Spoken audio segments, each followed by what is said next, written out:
നമ്മുടെ ഭൂമിയുടെ മധ്യഭാഗത്ത് സ്ഥിതി ചെയ്യുന്ന കോർ അതതിൻ്റെ കറക്കം നിർത്തി തിരിഞ്ഞു കറങ്ങാൻ തുടങ്ങിയിരിക്കുന്നു. വലിയ രീതിയിൽ വാർത്താ പ്രാധാന്യമാണ് ഇപ്പോൾ ഇതിന് ലഭ്യമായിരിക്കുന്നത്. പലരും ഇതുമായി ബന്ധപ്പെട്ട് നിരവധി ചോദ്യങ്ങൾ മുന്നോട്ട് വയ്ക്കുന്നുണ്ട്. കോർ ഇങ്ങനെ തിരിഞ്ഞു കറങ്ങുന്നത് കാരണം ഭൂമിക്ക് ഏതെങ്കിലും തരത്തിലുള്ള മാറ്റങ്ങൾ സംഭവിക്കുമോ? ഭൂമി തന്നെ തിരിഞ്ഞു കറങ്ങാനുള്ള സാധ്യത എത്രമാത്രമാണ്? ഇന്നത്തെ ഈ വീഡിയോയിലൂടെ നമ്മൾ ഇതൊക്കെയാണ് പരിശോധിക്കാൻ പോകുന്നത്. മിക്ക ആളുകളും കരുതിയിരിക്കുന്നത് ഭൂമി ഒന്നായി സ്വന്തം അച്ചുതണ്ടിൽ കറങ്ങിക്കൊണ്ടിരിക്കുകയാണെന്നാണ്. എങ്കിൽ അതിൽ ചെറിയൊരു തിരുത്തുണ്ട്. ഭൂമിയുടെ മധ്യഭാഗത്ത് സ്ഥിതി ചെയ്യുന്ന കോർ, ആ കോറ് വ്യത്യസ്തമായിട്ടുള്ളൊരു രീതിയിലാണ് കറങ്ങിക്കൊണ്ടിരിക്കുന്നത്. അതുകൊണ്ട് തന്നെയാണ് മധ്യത്തിൽ സ്ഥിതി ചെയ്യുന്ന കോറിന്റെ കറക്കം നിന്ന് അത് തിരികെ കറങ്ങാൻ തുടങ്ങിയിട്ടും നമ്മുടെ ഭൂമി സ്വാഭാവികമായിട്ടുള്ള അതിന്റെ കറക്കം തുടർന്നുകൊണ്ടിരിക്കുന്നത്. ഭൂമിയുടെ ഉള്ളിലേക്ക് പോവുകയാണെങ്കിൽ അവിടെ വ്യത്യസ്തമായിട്ടുള്ള ലെയറുകൾ നമുക്ക് കാണാൻ സാധിക്കും. ഏറ്റവും മുകളിലായി സ്ഥിതി ചെയ്യുന്നത് ലിത്തോസ്ഫിയർ ആണ്. അതിൻ്റെ ഉള്ളിലേക്ക് പോകുമ്പോൾ മാൻഡിൽ കാണാൻ സാധിക്കും. അതിൻ്റെയും ഉള്ളിലാണ് കോർ. കോറിനെ തന്നെ നമുക്ക് രണ്ടായിട്ട് തരംതിരിക്കാൻ സാധിക്കും, ഇന്നർ കോറും ഔട്ടർ കോറും. കോറ് തന്നെ വ്യത്യസ്തമായിട്ടുള്ള രണ്ട് അവസ്ഥയിലാണ് സ്ഥിതി ചെയ്യുന്നത്. അതുകൊണ്ട് തന്നെയാണ് നമ്മൾ ഇന്നർ കോർ എന്നും ഔട്ടർ കോർ എന്നും പറയുന്നത്. ഔട്ടർ കോർ പേരിൽ സൂചിപ്പിക്കുന്നത് പോലെ തന്നെ വെളിയിലുള്ള ഒരു ഭാഗമാണ്. ആ ഭാഗത്ത് ദ്രാവക അവസ്ഥയിലാണ് പദാർത്ഥത്തെ കാണാൻ സാധിക്കുന്നത്. എന്നാൽ അതിൻ്റെ ഉള്ളിലുള്ള കാഠിന്യമേറിയിട്ടുള്ള അവസ്ഥയിലുള്ള കോർ, അതാണ് ഇന്നർ കോർ.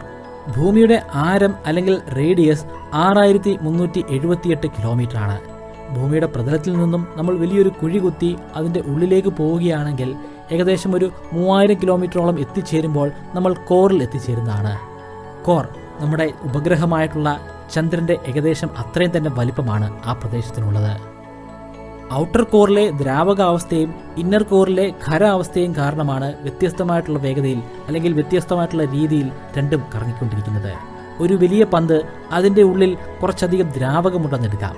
ആ ദ്രാവകത്തിന്റെ ഉള്ളിൽ മറ്റൊരു പന്ത്. അങ്ങനെയാണെങ്കിൽ വെളിയിലുള്ള പന്ത് കറങ്ങുന്ന അതേ രീതിയിൽ തന്നെ ആയിരിക്കണമെന്നില്ല ഉള്ളിലുള്ള പന്ത് കറങ്ങുന്നത്. ശാസ്ത്രീയമായിട്ടുള്ള പഠനങ്ങളുടെ അടിസ്ഥാനത്തിൽ ഇന്നർ കോർ 1970 മുതൽ അതിന്റെ സ്വാഭാവികമായിട്ടുള്ള കറക്കം കുറച്ചുകൊണ്ടുവരികയാണെന്ന് മനസ്സിലാക്കിയിട്ടുണ്ട്. ഇത് മന്ദമായി പോയിക്കൊണ്ടിരുന്ന ഒരു പ്രക്രിയയായിരുന്നു. അങ്ങനെ കുറച്ചധികം വർഷങ്ങൾ കഴിഞ്ഞ്, കൃത്യമായി പറയുകയാണെങ്കിൽ 2009 ആകുമ്പോഴേക്കും അതിന്റെ കറക്കത്തിന്റെ വേഗത കുറഞ്ഞ് അത് പൂർണ്ണമായിട്ടും നിശ്ചലമാകുന്ന ഒരവസ്ഥയുണ്ടായി. പരിപൂർണമായിട്ടും അതിന്റെ കറക്കം അവിടെ നിന്നുവെന്ന് പറയാൻ സാധിക്കുകയില്ല. 2009 മുതൽ 2011 വരെയുള്ള കാലയളവിൽ വളരെ മന്ദമായ വേഗതയിൽ തിരിച്ചുള്ള ഡയറക്ഷനിൽ അത് വീണ്ടും കറങ്ങാൻ തുടങ്ങി. ചില ഗവേഷകർ പറയുന്നത് ഉള്ളിലുള്ള കോറിന് കൃത്യമായിട്ടുള്ള ഒരു സൈക്കിൾ ഉണ്ടെന്നാണ്. ഓരോ 70 വർഷം കൂടുന്തോറും ഇതിന്റെ കറക്കം മാറിക്കൊണ്ടേയിരിക്കും. എന്നാൽ മറ്റു ചില ഗവേഷകർ പറയുന്നത് അത് 6 വർഷം മാത്രമാണെന്നാണ്. എന്നാൽ ഇതിലൊന്നും പെടാത്ത വ്യത്യസ്തമായിട്ടുള്ള മറ്റൊരു കൂട്ടം ഗവേഷകരുണ്ട്. അവരുടെ അഭിപ്രായത്തിൽ കോറ് കറങ്ങുന്നേയില്ല. അതിന്റെ രൂപത്തിൽ മാറ്റങ്ങൾ സംഭവിച്ചുകൊണ്ടിരിക്കുന്നുണ്ട്. അത് സത്യമായിട്ടുള്ള കാര്യമാണ്. പക്ഷെ അതൊരിക്കലും കറങ്ങുന്നില്ല. എന്തുകൊണ്ടാണ് ഗവേഷകർ തീർത്തും വ്യത്യസ്തമായിട്ടുള്ള കണ്ടെത്തലുമായി മുന്നോട്ട് വരുന്നത്? അതിന്റെ കാരണം നമ്മൾ ആരും കോർ കണ്ടിട്ടില്ല എന്നത് തന്നെയാണ്. കാരണം അവിടേക്ക് പോകാൻ അസാധ്യമാണ്. മനുഷ്യർ ഇതുവരെ നിർമ്മിച്ചിട്ടുള്ളതിൽ വെച്ച് ഏറ്റവും ആഴത്തിലുള്ള ഗർത്തം കോള സൂപ്പർ ഡീപ്പ് ബോർഹോൾ ആണ്. അതിന്റെ ആഴം വെറും 12.2 കിലോമീറ്ററുകൾ മാത്രമാണ്. കോറിലേക്ക് എത്തിച്ചേരണമെങ്കിൽ 3000 കിലോമീറ്റർ താഴ്ചയുള്ള ഗർത്തമെങ്കിലും വേണ്ടിവരും. 3000ഉം 12ഉം തമ്മിൽ എത്രമാത്രം വ്യത്യാസമാണുള്ളത്? ഭൂമിയുടെ ഉള്ളിലുള്ള കാര്യങ്ങൾ നമുക്ക് കാണാൻ സാധിക്കുന്നില്ല. പിന്നെ എങ്ങനെയാണ് ഇത്തരത്തിലുള്ള പഠനങ്ങൾ സാധ്യമാകുന്നത്? ചെറിയ ക്ലാസ്സുകൾ മുതൽ തന്നെ നമ്മൾ മാൻഡിലിനെ കുറിച്ചും ഇന്നർ കോറിനെ കുറിച്ചും ഔട്ടർ കോറിനെ കുറിച്ചും ഒക്കെ പഠിക്കുന്നതാണ്. ഇതൊക്കെ എങ്ങനെയാണ് നമുക്ക് മനസ്സിലാക്കാൻ സാധ്യമായത്? അതിന് ശാസ്ത്രത്തിന്റെ പക്കൽ ചില വിദ്യകളുണ്ട്. അതിൽ ഒന്ന് സീസ്മിക് സ്റ്റഡീസ് ആണ്. ഭൂകമ്പം ഉണ്ടാകുമ്പോൾ സൃഷ്ടിക്കപ്പെടുന്ന തരംഗങ്ങളാണ് സീസ്മിക് വേവ്സ്. ഈ സീസ്മിക് തരംഗങ്ങളുടെ സഹായത്താലാണ് എത്രമാത്രം തീവ്രതയിലുള്ള ഭൂകമ്പമാണ് സംഭവിച്ചതെന്ന് മനസ്സിലാക്കാൻ സാധിക്കുന്നത്. ഇതേ തരംഗം തന്നെ ഉപയോഗിച്ചു കഴിഞ്ഞാൽ ഭൂമിയുടെ ഉള്ളിൽ ഏതൊക്കെ തരത്തിലുള്ള പദാർത്ഥങ്ങളാണ് അടങ്ങിയിരിക്കുന്നതെന്നും അതിന്റെ സാന്നിധ്യം എപ്രകാരമാണെന്നും മനസ്സിലാക്കാം. പക്ഷേ ഇതിനൊരു പ്രശ്നമുണ്ട്. ഭൂകമ്പം എല്ലായ്പ്പോഴും നടക്കുന്ന ഒരു പ്രതിഭാസമല്ല. എല്ലാ ഭാഗത്തും ഇത് സംഭവിക്കണമെന്നുമില്ല. അതുകൊണ്ട് തന്നെ വേറെ മാർഗങ്ങൾ ശാസ്ത്രത്തിന്റെ പക്കലുണ്ട്. അതിലൊന്നാണ് ഭൂമിയുടെ മാഗ്നറ്റിക് ഫീൽഡ് മെഷർമെന്റ്. ഭൂമിക്ക് ശക്തമായിട്ടുള്ള ഒരു കാന്തിക വലയമുള്ളതായി നമുക്കറിയാം. അതിന്റെ കാരണം എന്താണ്? അതിന്റെ കാരണം ഭൂമിയുടെ ഉള്ളിൽ സ്ഥിതി ചെയ്യുന്ന ഇരുമ്പിന്റെ സാന്നിധ്യമാണ്. ഭൂമിയുടെ ഉള്ളിൽ ഖരാവസ്ഥയിൽ മാത്രമല്ല ഇരുമ്പടങ്ങിയിരിക്കുന്നത്, ദ്രാവകാവസ്ഥയിലും ഇരുമ്പുണ്ട്.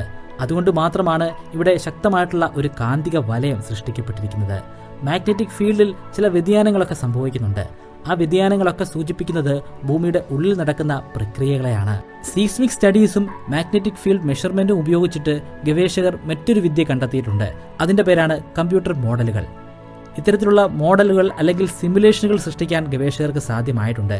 അതിനുവേണ്ടി അവർ ഉപയോഗിക്കുന്നത് സീസ്മിക് സ്റ്റഡീസിൽ നിന്ന് ലഭ്യമായിട്ടുള്ള ഡേറ്റകളും മാഗ്നറ്റിക് ഫീൽഡിന്റെ മെഷർമെന്റുമാണ്. ഇതുപയോഗിച്ചിട്ട് ഭൂമിയുടെ ഉള്ളിൽ നടക്കുന്ന പ്രക്രിയകളെ കമ്പ്യൂട്ടർ സിമുലേഷനുകളിലൂടെ റീക്രിയേറ്റ് ചെയ്യാൻ ഇവർക്ക് സാധിക്കുന്നുണ്ട്. മറ്റൊരു മാർഗം മിറ്റോറൈറ്റ്സ് ആണ്. ഭൂമിയിൽ ഇടയ്ക്കൊക്കെ മിറ്റോറൈറ്റ്സ് അല്ലെങ്കിൽ ഉൽക്കകൾ വന്ന് പതിക്കാറുണ്ട്. അതിൽ നമ്മൾ പഠനങ്ങൾ നടത്താറുമുണ്ട്. മിറ്റോറൈറ്റ്സിന് ഒരു പ്രത്യേകതയുണ്ട്. അതിൽ മിക്കതും വളരെയധികം പുരാണ കാലഘട്ടത്തിലുള്ള മിറ്റോറൈറ്റ്സ് ആണ്. പുരാണ കാലഘട്ടം എന്ന് ഉദ്ദേശിക്കുന്നത് സൗരയൂഥം ഉണ്ടായ കാലഘട്ടം.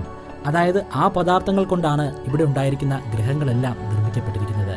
ആ പദാർത്ഥങ്ങളൊക്കെ തന്നെയാണ് നമ്മുടെ ഭൂമിയുടെ മധ്യഭാഗത്തും കാണാൻ സാധിക്കുന്നത്. അതുകൊണ്ട് തന്നെ ഓരോന്നിൻ്റെയും കോമ്പോസിഷൻ നമുക്ക് വ്യക്തമായി പഠിക്കാൻ സാധിക്കുകയാണെങ്കിൽ ശരിക്കും ഭൂമിയുടെ ഉള്ളിലുള്ള കോമ്പോസിഷൻ തന്നെ മനസ്സിലാക്കാൻ കഴിയും. മറ്റൊരു മാർഗം ഗ്രാവിറ്റേഷണൽ ഫീൽഡ് സ്റ്റഡീസ് ആണ്. സാറ്റലൈറ്റുകളുടെ സഹായത്താൽ ഭൂമിയുടെ വ്യത്യസ്തമായിട്ടുള്ള തലങ്ങളിലുള്ള ഗ്രാവിറ്റേഷണൽ ഫീൽഡിനെ കുറിച്ച് വ്യക്തമായി പഠിക്കാൻ സാധിക്കുന്നുണ്ട്. ഇത് വ്യത്യസ്തമായിട്ടുള്ള സ്ഥലങ്ങൾ വ്യത്യസ്തമായിട്ടുള്ള രീതിയിലാണ് കാണപ്പെടുന്നത്. അതെല്ലാം സൂചിപ്പിക്കുന്നത് ഭൂമിയുടെ മധ്യഭാഗത്തുള്ള കോറിനെ തന്നെയാണ്. സാറ്റലൈറ്റുകളിൽ ഉപയോഗിക്കുന്ന ഈ സാങ്കേതിക വിദ്യയുടെ പേര് ഗ്രാവിറ്റി ഗ്രേഡിയോമെട്രി എന്ന പേരിലാണ് അറിയുന്നത്. ഇതുപയോഗിച്ചിട്ട് വളരെ സെൻസിറ്റീവായിട്ടുള്ള ഗ്രാവിറ്റേഷൻ ഫീൽഡിന്റെ വ്യതിയാനങ്ങൾ പോലും വേഗത്തിൽ മനസ്സിലാക്കാൻ സാധിക്കും. ഈ ഡേറ്റ എല്ലാം ഉപയോഗിച്ച് ഒടുവിൽ ഒരു മാപ്പ് തന്നെ സൃഷ്ടിച്ചെടുക്കാൻ നമുക്ക് സാധിക്കുന്നതാണ്.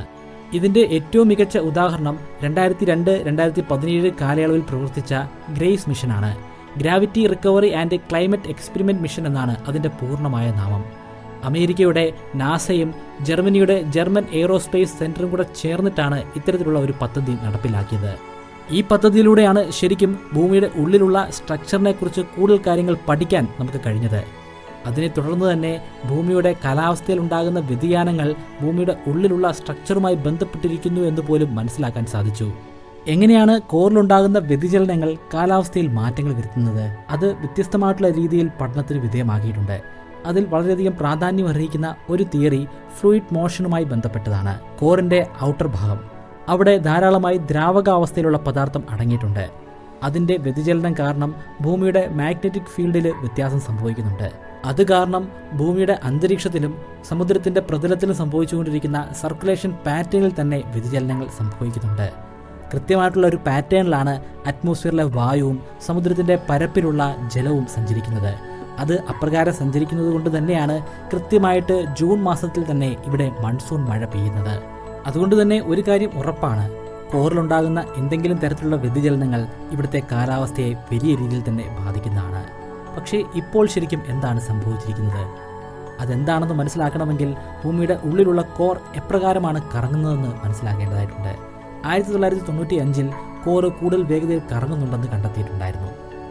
പക്ഷേ കൂടുതൽ കറങ്ങുന്നു എന്ന് കരുതുമ്പോൾ അത് അത്ര തീവ്രമായിട്ടുള്ള ഒരു വേഗതയായിട്ട് എടുക്കരുത്. ഒരു വർഷം ഭൂമി കറങ്ങുന്നതിനേക്കാൾ ഭൂമിയുടെ കോറ് 1.5 ഡിഗ്രി മാത്രമാണ് അധികമായി കറങ്ങുന്നത്. ഇത് എത്രമാത്രം നിസ്സാരമാണെന്ന് നമുക്കൊന്ന് പരിശോധിച്ച് നോക്കാം. ഭൂമി ഒരു ദിവസം കറങ്ങുന്നത് 360 ഡിഗ്രിയാണ്.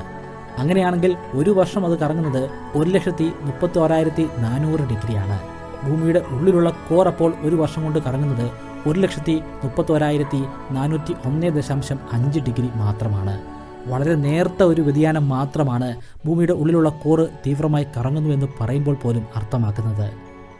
1.5 ഡിഗ്രി എന്നുള്ളത് കൃത്യമായിട്ടുള്ള ഒരു കണക്കൊന്നുമല്ല. പല ഗവേഷകരും പല ഗവേഷണങ്ങളിലൂടെയും വ്യത്യസ്തമായിട്ടുള്ള കണക്കുകളുമായിട്ടാണ് മുന്നോട്ട് വരുന്നത്. കോറ് അതിൻ്റെ കറക്കം നിർത്തിയെന്ന് പറഞ്ഞാലും അത് അർത്ഥമാക്കുന്നത് അങ്ങനെയല്ല. ഭൂമിയും ഭൂമിയുടെ ഉള്ളിലുള്ള കോറും ഒരേ വേഗതയിൽ തന്നെ കറങ്ങിക്കൊണ്ടിരിക്കുകയാണെങ്കിലോ, അതായത് ഒരു ദിവസം കൃത്യം 360 ഡിഗ്രി തന്നെയാണ് അത് കറങ്ങുന്നതെങ്കിലോ, അങ്ങനെയാണെങ്കിൽ ഭൂമിയുടെ വെളിയിൽ നിന്ന് ഭൂമിയുടെ ഉള്ളിലേക്ക് നോക്കുമ്പോൾ കോറ് കറങ്ങുന്നതായി പോലും നമുക്ക് തോന്നുകയില്ല.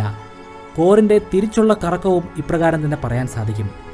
ഭൂമി കറങ്ങുന്നതിനേക്കാൾ കുറഞ്ഞ വേഗതയിലാണ് ഭൂമിയുടെ ഉള്ളിലുള്ള കോറ് കറങ്ങുന്നതെങ്കിലോ, ആ കുറവ് എന്നുകൊണ്ട് ഉദ്ദേശിക്കുന്നത് പോലും വളരെ ചെറിയ കുറവ് മാത്രമാണ്. അങ്ങനെയാണെങ്കിൽ വെളിയിൽ നിന്ന് ഉള്ളിലേക്ക് നോക്കുമ്പോൾ കോറ് തിരിഞ്ഞു കറങ്ങുന്നത് പോലെ നമുക്ക് തോന്നുന്നതാണ്. ചുരുക്കത്തിൽ ഇപ്പോൾ നടന്നുകൊണ്ടിരിക്കുന്ന മാറ്റങ്ങൾ അത് സ്വാഭാവികമായി എപ്പോഴും സംഭവിച്ചുകൊണ്ടിരിക്കുന്ന മാറ്റങ്ങൾ തന്നെയാണ്. അതിനനുസരിച്ച് കാലാവസ്ഥയിൽ വളരെ നേർത്ത വ്യതിയാനങ്ങൾ സംഭവിക്കുന്നുണ്ട്. പക്ഷേ അത് എത്രമാത്രമാണെന്നും അത് എങ്ങനെയാണെന്നും മനസ്സിലാക്കാൻ ഇപ്പോഴും ശാസ്ത്രത്തിന് സാധ്യമായിട്ടില്ല. ഈ വീഡിയോയിൽ പറഞ്ഞ കാര്യങ്ങളൊക്കെ 100% കൃത്യമാണെന്ന് നമുക്കൊരിക്കലും പറയാൻ സാധിക്കുകയില്ല. കാരണം അതിന് ആവശ്യമായിട്ടുള്ള ഡേറ്റകൾ നമുക്ക് ലഭ്യമായിട്ടില്ല. ഇപ്പോഴും ശാസ്ത്ര മേഖലയിൽ വ്യത്യസ്തമായിട്ടുള്ള പഠനങ്ങൾ നടന്നുകൊണ്ടിരിക്കുകയാണ്. തീർത്തും വ്യത്യസ്തമായിട്ടുള്ള നിരവധി തിയറികളുണ്ട്. പല തിയറികളും വളരെ വലിയ രീതിയിലാണ് വ്യത്യാസപ്പെട്ടിരിക്കുന്നത്. കാരണം ഈ ശാസ്ത്ര മേഖല വളർന്നുകൊണ്ടിരിക്കുന്ന ഒരു കാലഘട്ടം മാത്രമാണ്. കുറച്ചധികം വർഷങ്ങൾ കൂടി കഴിയുകയാണെങ്കിൽ നൂതനമായിട്ടുള്ള ചില സാങ്കേതിക വിദ്യകൾ കണ്ടെത്താൻ സാധിക്കുകയാണെങ്കിൽ നമുക്ക് നമ്മുടെ ഭൂമിയുടെ ഉള്ളിലുള്ള കൂടുതൽ രഹസ്യങ്ങൾ കൂടുതൽ കൃത്യമായിട്ട് തന്നെ മനസ്സിലാക്കാൻ സാധിക്കും. നമസ്കാരം, ഞാൻ ബ്രൈറ്റ് കേരളൈറ്റ്. നിങ്ങൾക്കും ബ്രൈറ്റ് കേരളൈറ്റ് എന്ന യൂട്യൂബ് ചാനലിന്റെ ഭാഗമാകണോ? അങ്ങനെയെങ്കിൽ സബ്സ്ക്രൈബ് ബട്ടനോട് ചേർന്ന് കാണുന്ന ജോയിൻ ബട്ടണിൽ ക്ലിക്ക് ചെയ്യുക.